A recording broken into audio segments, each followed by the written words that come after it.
record on this computer. All right. You're good to go. Thank you. Yeah, absolutely. Hey, everybody. My name is Jake Salt. I'm an account manager here at TrueLink Financial. I also have my colleague Peter Wall on the line.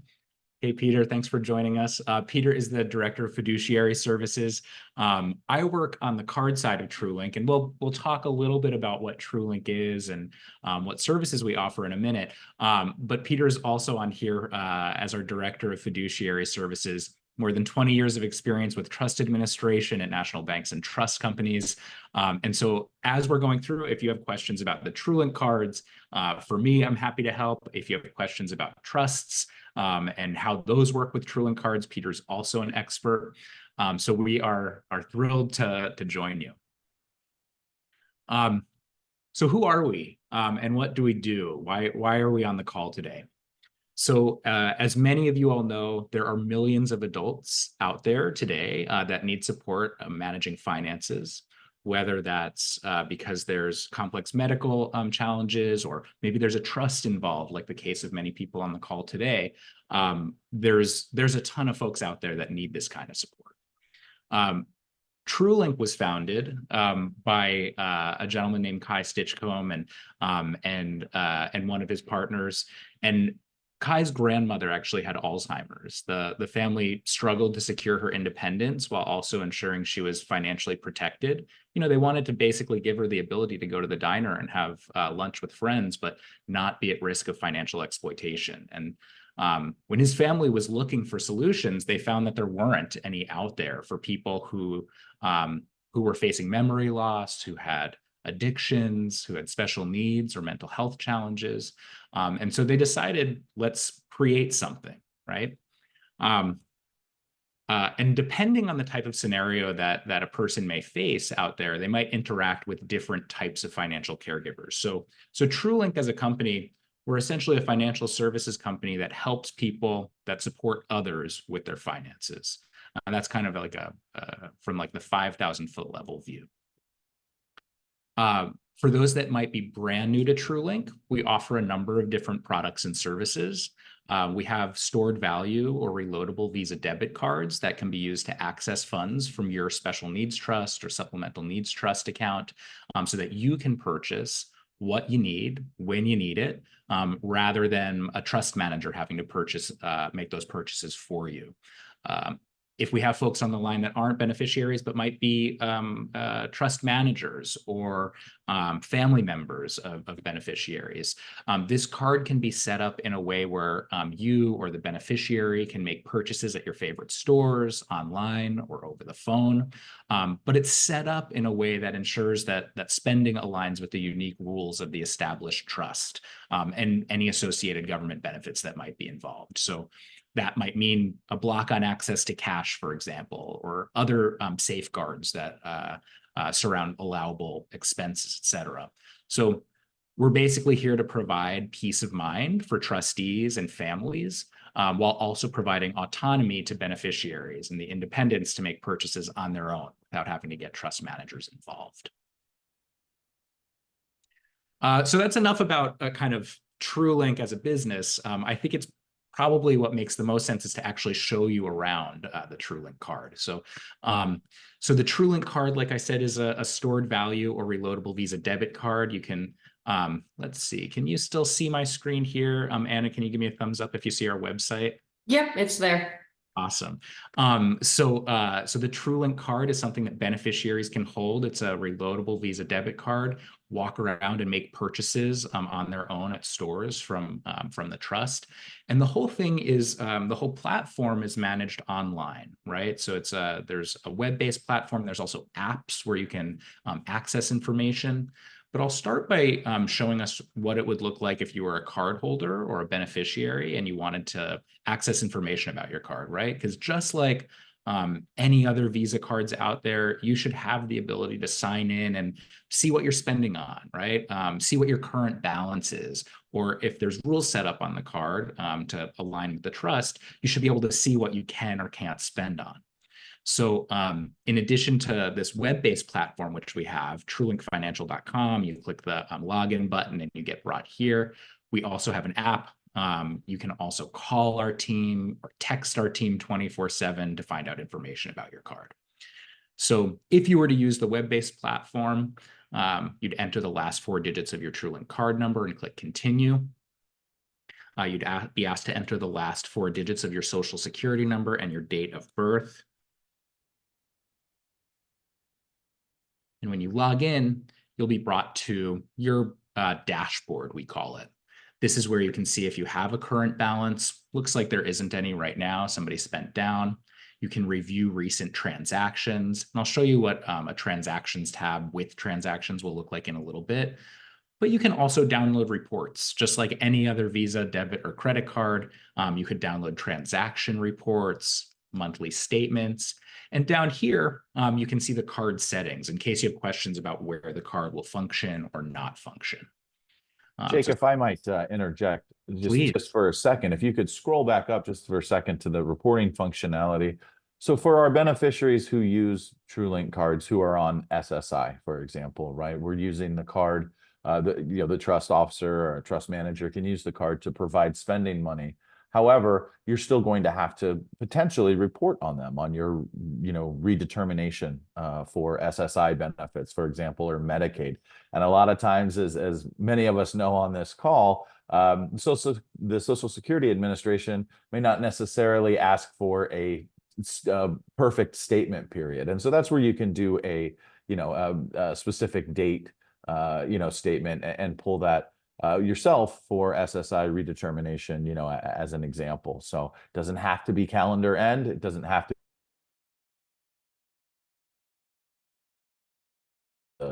Social Security wants to see. Sorry, Jake. No, please, Peter, anytime you want to interject, I think it's super helpful.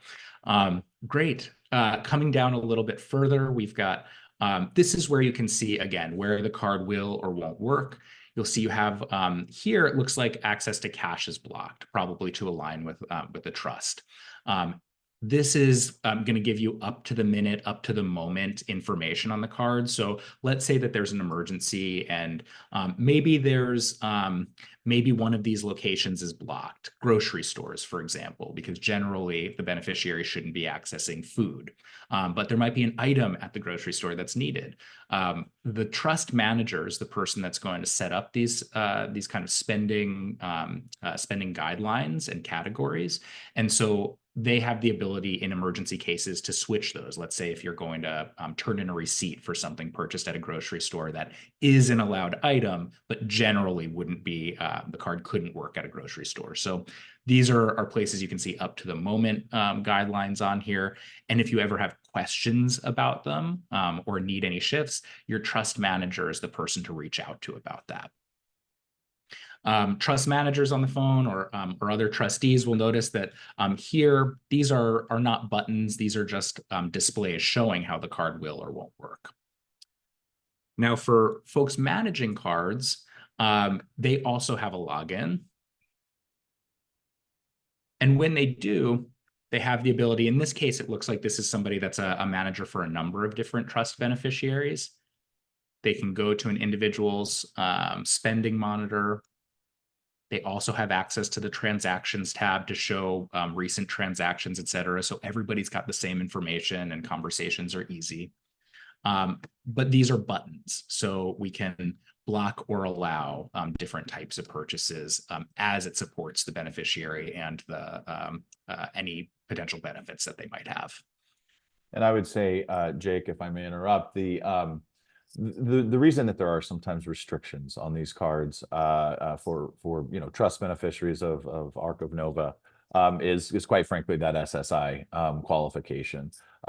As many of you are aware, a beneficiary receiving SSI that also has a special needs trust is not generally allowed. Obviously, there's always exceptions to the rules when it comes to governmental benefits, but to purchase food and shelter items, is that what the government says SSI funds should be spent on? And so, this debit card really provides some autonomy, some empowerment for beneficiaries to purchase things that aren't disallowed by their governmental benefit structure. I think it's also important to note that this is all driven by the Social Security's POMS, or Program Operation Manual System. It's their guidelines for maintaining eligibility for SSI. And the TrueLink card is mentioned by name in Social Security regulation as a vehicle for which beneficiaries of special needs trusts can make these purchases and have this card at their access without counting against resource or income limitations that are imposed by SSI. So really important, what as we're going through, and Jake will show you a little bit more about how detailed some of the restrictions on the card can be depending on each beneficiary's circumstance. But in a special needs trust, the pooled special needs trust, generally we see these restrictions due to SSI. Just thought I'd mention that. Yeah, awesome. Thanks so much, Pete, and really helpful framing for everyone. And like Pete said, it's really detailed, and it can change on a card by card basis. So you'll see here merchant settings or spending categories. Let's say generally grocery stores are blocked because, like Pete said, food is not an allowed item. But maybe cat food is something that is approved, right? Or there's clothes at a particular location that can be purchased. So let's say Kroger number 277 is the grocery store right down the street where a beneficiary is always purchasing food for their pets, right? This is a place that we can allow, even though it's a grocery store, it's an exception to the rules that are set up below. So again, these are great things to be talking through with trust managers and beneficiaries, so everybody's on the same page. But the card can be set up in a pretty granular way to make sure that it works for each beneficiary and protects them while giving them the ability to make purchases on their own. I'll pause for a second because I see some questions coming in, and it might actually be a good time to just jump over to questions. So one is, how do I access card information? So like, let's say you're a beneficiary and you have a TrueLink card. One way to access information is by logging in online. Another way would be to, under this I use a TrueLink card heading. Another way would be to text us. You can text us the word balance and we'll reply with the balance for the card. Or if there was a decline and you have questions, you can text us the word decline and we will let you know why it was declined. Additionally, there's other ways you can access card information. So calling our team or downloading the mobile app. So those are different ways that you can access card information. Can I buy things online? Great question. It kind of depends on the trust and what's being purchased. So TrueLink cards can be used to make purchases online when the spending monitor is set up that way. Let's see here, other questions. Can the TrueLink card be loaded by Able Money and by money from an SSA, SSDI, disabled adult child money? I'll defer, maybe Pete, do you want to take this one? Yeah, absolutely. I mean, TrueLink cards can be funded from any source. I think at the heart of this question, and I apologize if I get it wrong, is for the SSA, SSDI, DAC, or disabled adult child benefits. Certainly, once that money is received into, the bank that it goes into, you can certainly use that and load it onto the TrueLink card. What I will say about that, though, although this is SSDI and DAC, so if this was just regular SSI money, just putting the money on a TrueLink card does not necessarily remove it as a resource of the beneficiary if there's not a special needs trust as the owner of the card. Okay. So that probably wasn't the question, but in general, both Able funds, a fantastic way to actually pay for food or shelter without an SSI reduction, can be loaded onto the TrueLink card, as well as generally any type of Social Security. Just recall that depending on the funding source and the overall account structure and ownership, for example, a special needs trust, it doesn't necessarily remove those funds as a resource or income. And just to jump in on that one, Pete, and clarify, so the TrueLink, when we're setting it up as the Arc of Northern Virginia, is tied directly to the Special Needs Trust. So in terms of loading it with Able funds, it would be a little bit more complicated since the manager is overseeing how the funds are being loaded right now. That's a great point. That would be a perfect scenario, perhaps for two cards, one from each funding source. Yep. Just wanted to clarify, we can't route Able, but in another world, maybe. Yes. So Jake, I'll just continue down here on the next question. Can you use this card even before funding your child's S&T? Absolutely. It's a fantastic vehicle for teaching, for example, financial literacy. You're putting money on the TrueLink card, you know, for a child with a disability.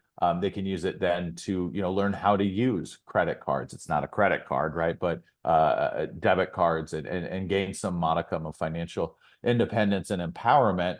However, again, if you just put it on the card, your money on the card for the child, that is still considered in-kind support and maintenance. You're basically giving your child cash.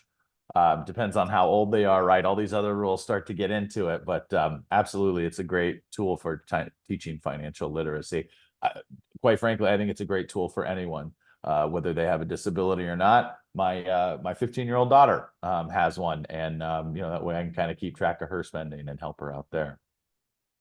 From the next question here, do SSDI only recipients have the same restrictions as SSI recipients in regards to purchasing food, paying rent with S&T funds? And the answer there is no. There is no SSDI income limitations or resource limitations because they've paid in to the system, right? They're just not old enough to retire. They just happen to have a disability. So those restrictions do not necessarily apply unless, of course, you have dual eligibility and you're getting SSDI and SSI.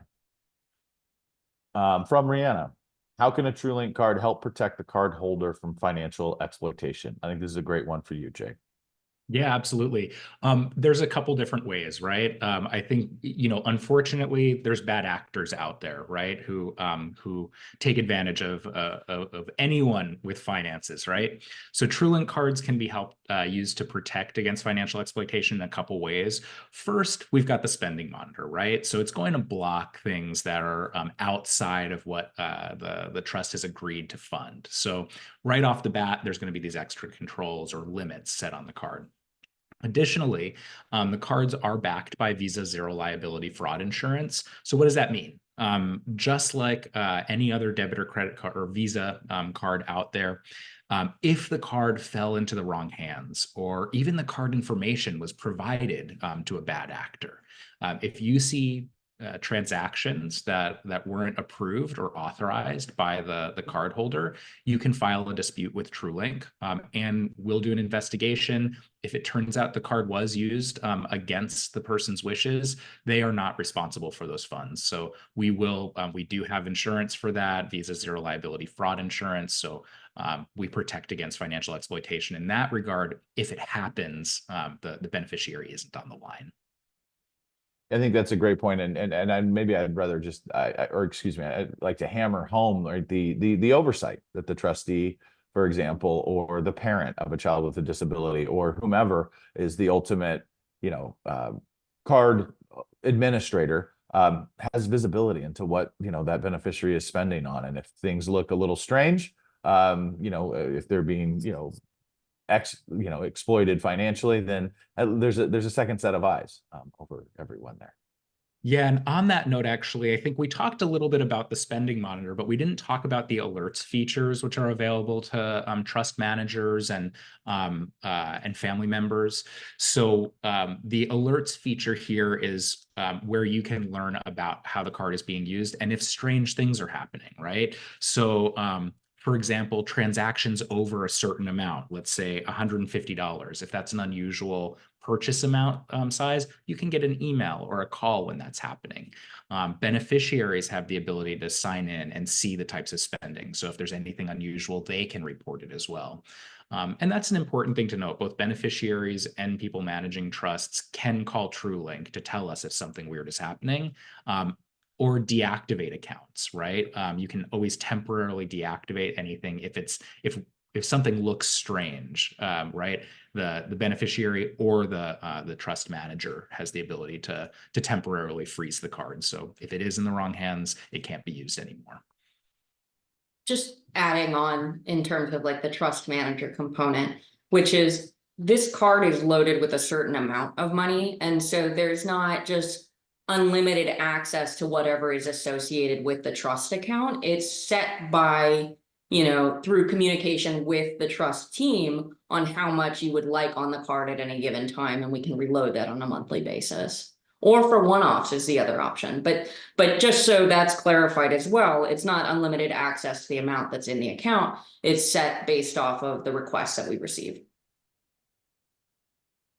Yeah, great question, or great addition. Thank you, Anna. And I'm seeing a lot of great questions come in, so I'll kind of keep popping down. So are there charges associated with transactions? Great question. TrueLink cards do come with a monthly fee. So that's a $7 monthly fee for participants with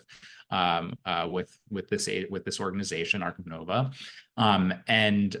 which is a kind of special discount that beneficiaries associated with the Arc of Nova get versus our standard fees. But that monthly fee of $7 is really meant to be an easy to understand flat rate.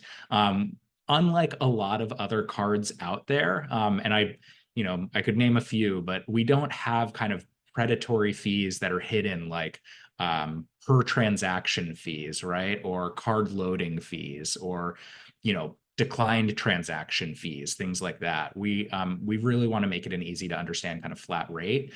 While you could see some other charges out there for kind of usage-based fees, if a card is lost before it's expired, there is a $5 card reissue fee, or an international transaction fee you might see. But generally, that $7 fee is really meant to be an easy to understand kind of flat rate.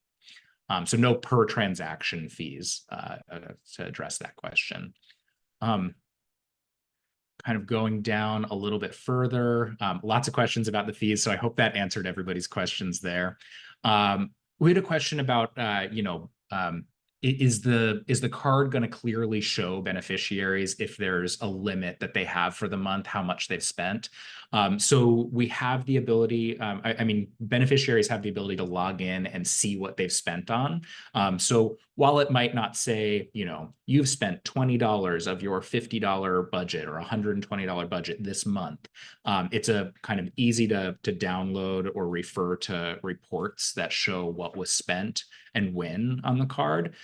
And if you're only loading a card with, say, $120 a month or something, they will clearly see what is left, what's remaining of that budget, based on what the card balance is. So those are a couple ways that some people help beneficiaries or anyone using the cards understand kind of where the spending has been taking place.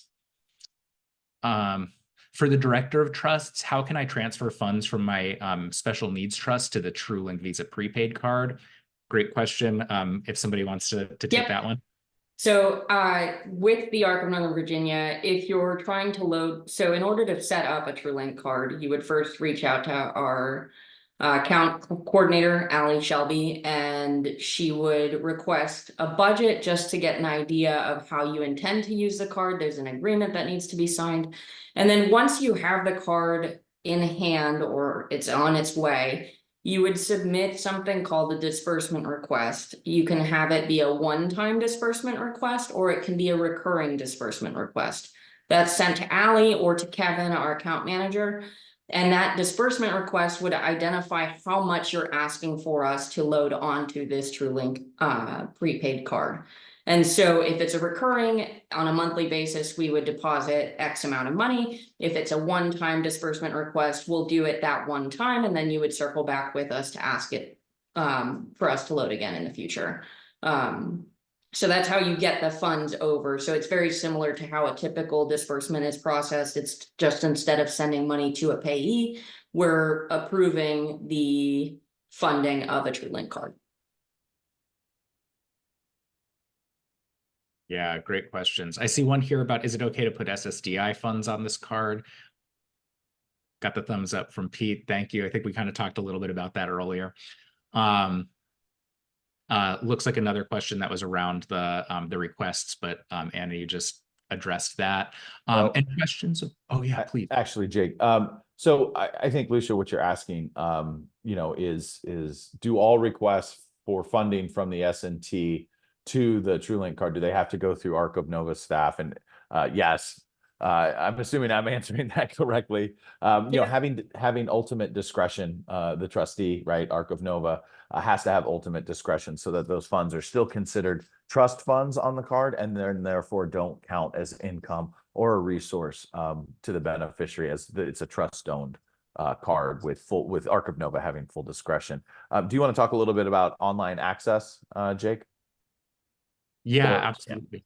Yeah, absolutely. So usually, so there's kind of two different types of access we have. We have cardholder access, which I showed you through the login portal there. And then there's card administrator access, which is what staff at the Arc of Nova would be using. Typically, if there's somebody like a family member or loved one of a beneficiary that wants to be able to kind of see how spending is taking place, we usually recommend they use the cardholder login portal. So you can see everything, every way that the card is set up, right? You can access their reports, their recent transactions, current balance, look at the settings, how it's set up to work or not work, depending on the trust. So that's usually the best way for family members or loved ones of beneficiaries to access that information. Great. Ellen has had a couple of questions about the difference between the TrueLink card and the Greenlight card. To be honest, I'm going to turn this over to Jake here in a second. I'm not all that familiar with the Greenlight card. However, any prepaid debit card does, per POMS, Social Security Administration's Program Operation Manual System, is allowable. Again, in per POMS, or excuse me, in the POMS, TrueLink is the only card mentioned. However, any prepaid debit card can work like this in your particular situation. It sounds like you're funding it personally, and that regardless of whether you put that on a Greenlight card or a TrueLink card, that does not protect it as income, in-kind support and maintenance, or ISM, for potential disqualification of SSI benefits. But if it's coming from a trust, you should be fine there. Yeah, great question. Yeah, and just to add on to that, if the question is also about like, can cards be funded only in a monthly manner? No, cards can be funded. This is just functioning how the TrueLink cards function. This might look different depending on how the Arc of Nova is funding cards, et cetera, through disbursement requests. But generally, TrueLink cards can be customized how they get funded, right? You can do it on a monthly basis if that's what works for the individual. You can do it on a weekly basis or one-off, right? So the cards we don't say you have to fund them in this really set way or prescribed way, because we understand different situations call for different types of management. Great question for the Director of Trust. So how does the TrueLink card enable me to have greater autonomy over my finances? Can I transfer a set amount of money each month, or do I have to submit a disbursement each time I want to purchase something with the TrueLink prepaid card? Yeah, I'll leave that for you, Anna. Yep. So just kind of going back to some of the information I shared earlier, which is you can do it as a one-time or you could do a monthly recurring. Part of what gives the greater autonomy to the person with a disability trying to manage the finances is the fact that they don't have to submit, say they have 5 purchases in a month that they're intending on making. They don't have to submit a disbursement request for each one for us to issue payment to that payee. The TrueLink card gives you the ability to have that money at your disposal because we already agreed to load it with that prepaid amount. And so you have the ability to go make that purchase without having to communicate to the trust team that you want to, and then waiting the 5 business days for approval and then another 5 business days for key banks processing and then the mailing of a check. This is a lot faster. It's instant gratification, if you will, based on the previous conversation that we've had, and we've come to this agreement of how much money we're going to be loading onto that card. And it is done through a conversation to make sure that the intent of using the TrueLink card aligns with the intent of the special needs trust, so that we're not jeopardizing benefits, and we're also ensuring that safety parameters are put in place so that the spending is being monitored and the person is being supported to make financial decisions in a way that is benefiting their future. Yeah, great question. A great answer. Thank you. And great questions coming in. I see that we've got a lot. We'll kind of keep, Anna, if it makes the most sense to you, we can kind of just keep going down. And then, yeah, we'll get to as many as we can. Perfect. So at the point of sale, if a purchase would put the holder over the monthly limit, what happens at the point of sale mid-purchase? So TrueLink cards are reloadable Visa debit cards, not credit cards, meaning we don't extend lines of credit. So in order for the card to work, in order for the transaction to be approved, in addition to it having to adhere to the guidelines or guardrails that are set up on the card, there also has to be sufficient balance. So let's say there was $30 remaining on a card, and somebody was attempting to make a purchase for $31 or $35, anything over 30, the transaction would be declined when the card was swiped. So if that happened, the cardholder could look online, look at their app and say there will be a reason. It'll tell you why it was declined. Presumably it will be because there was insufficient funds. At that time, they could tell the merchant essentially, okay, I want to remove this one item, right? And reattempt the purchase. If it's below the current balance or at that balance or less, then the transaction would be approved. So just kind of like a standard debit card in that regard. Let's see. I see Laura asking if a request is denied, what that process looks like, and who's informed of the denial. Maybe that's a question for you, Anna. So my understanding, and you feel free to correct me if I'm wrong, but it's similar to what you just shared, which is you'll get the card's been denied.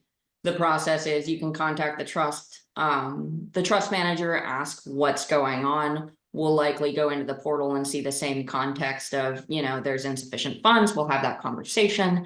But the same information that we're able to see the beneficiary or the family helping to check the account status would also be able to see that in real time, is my understanding.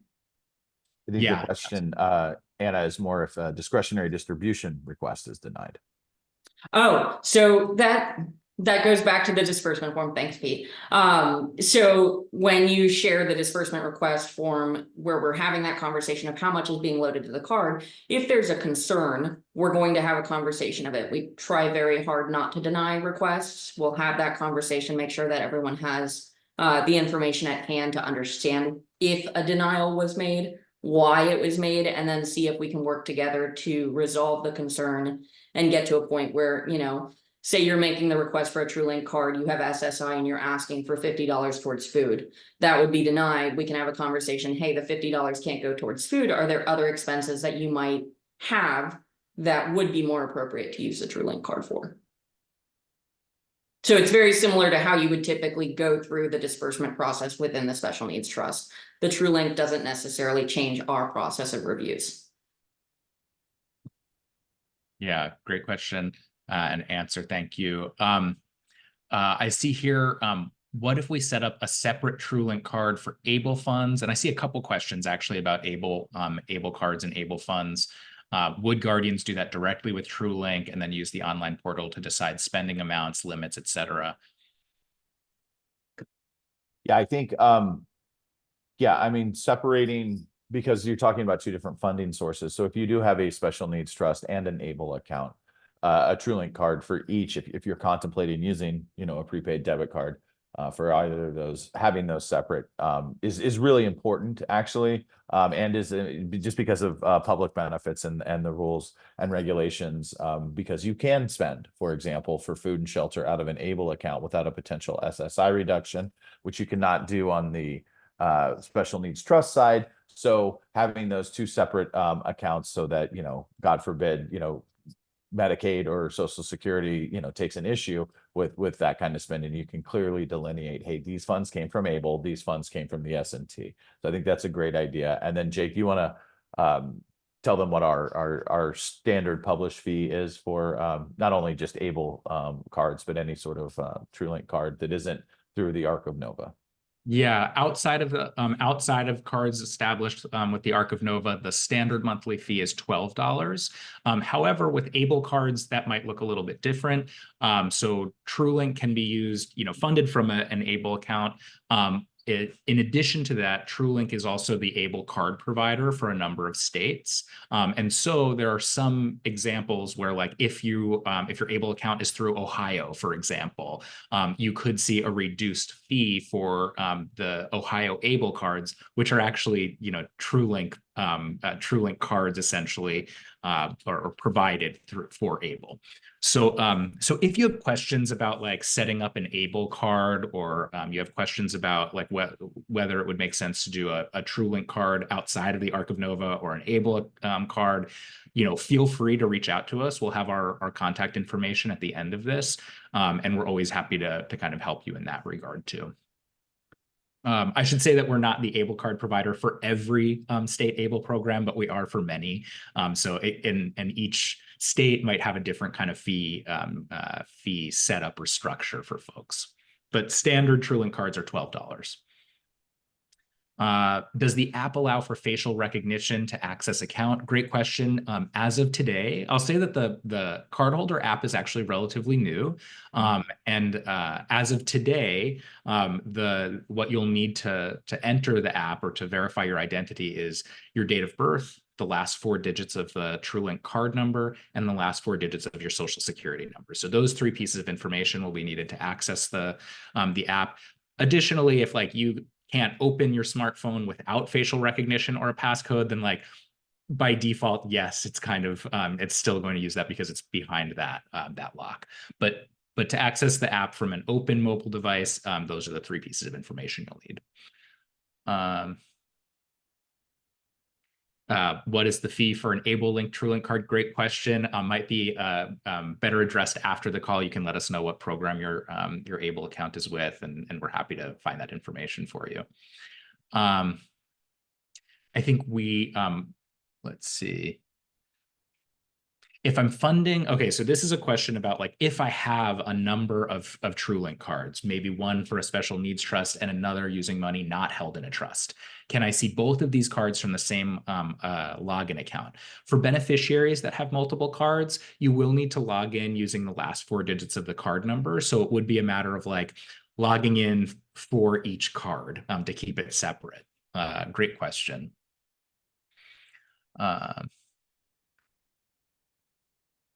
Can you register the card with something like a cable TV or internet provider for your monthly payment? So for items that are approved by the trust, if those merchants accept 16-digit card numbers for making payments, then absolutely.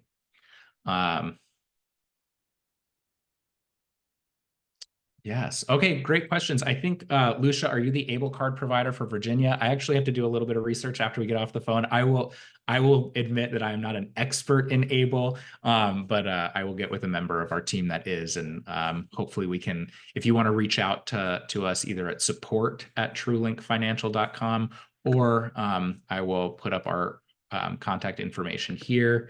You've got Allie's information in case you're interested in getting set up with a TrueLink card. You've got Peter's information here in case you're interested in asking about our investment services, et cetera, or other questions that are trust related. And in the chat, I will put accounts at truelinkfinancial.com. Let's just double check. Yeah.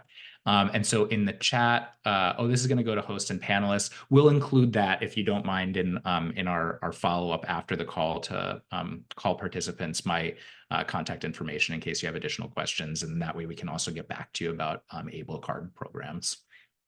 Yep, that sounds great. I'll send an email to everyone that had registered, and just a friendly reminder that this is being recorded and it'll be posted on our the Arc of Northern Virginia's YouTube channel. And thank you for everyone joining, and especially TrueLink. We really appreciated your time. Such a joy to work with you all. And yeah, we look forward to more soon. Thanks, everybody. Thank you. Take care.